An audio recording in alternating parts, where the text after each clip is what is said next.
Bonjour. Alors aujourd'hui, je vais vous présenter des business partners. BP, business partner, ouais, tout à fait, Philippe.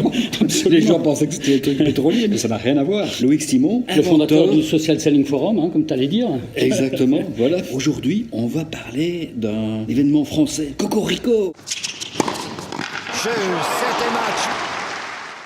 En 91, la France gagne la Coupe Davis. Il y avait très très longtemps qu'elle avait pu gagner. À sa tête, Yannick Noah en tant qu'entraîneur, qui venait de prendre sa pension en tant que joueur. Il sent qu'il a le potentiel de gagner contre les Américains parce qu'il bénéficie de Guy Forget, qui est dans le top 5 à ce moment-là. Par contre, il est faible en double. Ah ouais. À l'époque, c'était pas la spécialité française. Et il se rappelle qu'il y a un autre joueur qui s'appelle Henri Lecomte, qui est blessé, qui est en train de prendre sa retraite parce qu'il a très mal au dos. Il hésite à se faire opérer. Et il arrive à convaincre Henri Lecomte de revenir sur le circuit, de s'entraîner pour se préparer uniquement pour le double. Sur le circuit, hein. Sur le circuit, voilà. Et là, ce qui est fou, finalement, Henri Lecomte a non seulement joué le double, mais surtout le simple. Et le gars avait le potentiel, il a toujours le potentiel pour être toujours dans le top 5. Et c'était tout à fait inédit, quoi. Et donc, quelque part, ils ont gagné la Coupe Davis par hasard. Par un heureux hasard. Un heureux hasard. C'est assez phénoménal, hein. Bon, je trouve aussi. Oui. Hein. Et donc, un heureux hasard qui est quand même pas arrivé par hasard, tout à fait. Ah ben non, c'est pas hasard, parce que finalement, Yannick Noah avait décidé quand même d'appeler Henri Lecomte, a décidé de le remobiliser, et donc il s'est créé de la chance. La sérendipité, on pourrait dire. La un petit peu, hein. Sérendipité. Vous connaissez ce mot, sérendipité? Philippe et moi, ça fait à peu près 3 ans qu'on l'utilise, ça fait 3 ans qu'on se connaît, qu'on est business partner d'ailleurs. Oui. On s'est rencontrés par sérendipité. Oui, ici d'ailleurs. Ici, vous voyez, ici on est chez un copain là, d'une minute 30. Exactement, Gabriel. Je sais pas Gabriel. dire son nom de famille, moi j'arrive pas à Oui, dire. bon, Gabriel. Voilà. Gabriel. Voilà. Et donc j'ai aussi rencontré Patrice Lobignat dans ce même lieu. Et moi aussi. Également, voilà.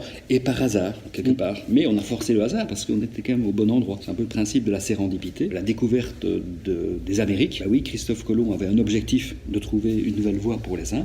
Et il a trouvé par hasard un continent, qui était pas mal d'ailleurs. Hein. Et c'est ce qui nous arrive à nous tous les jours quand on fait du social selling. C'est-à-dire quand on utilise les réseaux sociaux pour nous vendre, pour développer nos ventes, pour vendre. Parce que qu'est-ce qui se passe souvent? Bien, on est, comment dirais-je, devant un certain nombre de choses qui se passent sur les réseaux sociaux. On a un objectif qui est d'aller vendre telle chose à telle personne ou d'aller contacter tel responsable, je ne sais pas quoi, un directeur général qu'on cherche à joindre absolument. Et puis, par hasard, par un heureux hasard, on tombe sur quelqu'un d'autre, sur une autre opportunité à laquelle on était prêt psychologiquement à répondre, mais qu'on ne cherchait pas particulièrement. Et ça, c'est la sérendipité. Et c'est ce qui nous permet très souvent de faire du business. Exactement. Raconte un exemple, Philippe. Ah ben, j'ai un exemple, oui, j'en ai plein, mais j'ai une statistique, je veux dire, assez précise. 82% de mes nouvelles commandes sont par sérendipité. Donc c'est simplement, je cherchais mon chemin, je cherchais des gens qui pouvaient me recommander ailleurs. Quand je prenais le téléphone pour puisse, entre guillemets, m'introduire dans un compte, ils me disaient, ben, et moi ça m'intéresse pas, tu viens pas me voir. C'est ça. Et c'est fou. Plus de 80% de mon chiffre d'affaires, nouveau, vient de la sérendipité.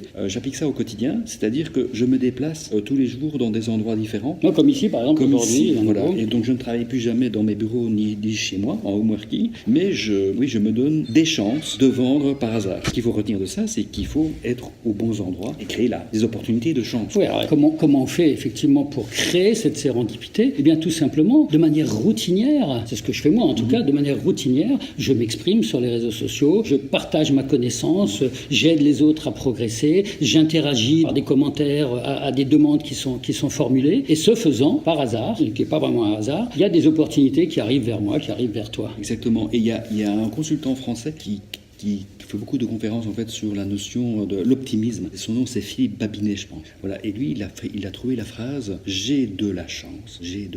Et lui il dit j'aide la chance. J'ai de la chance.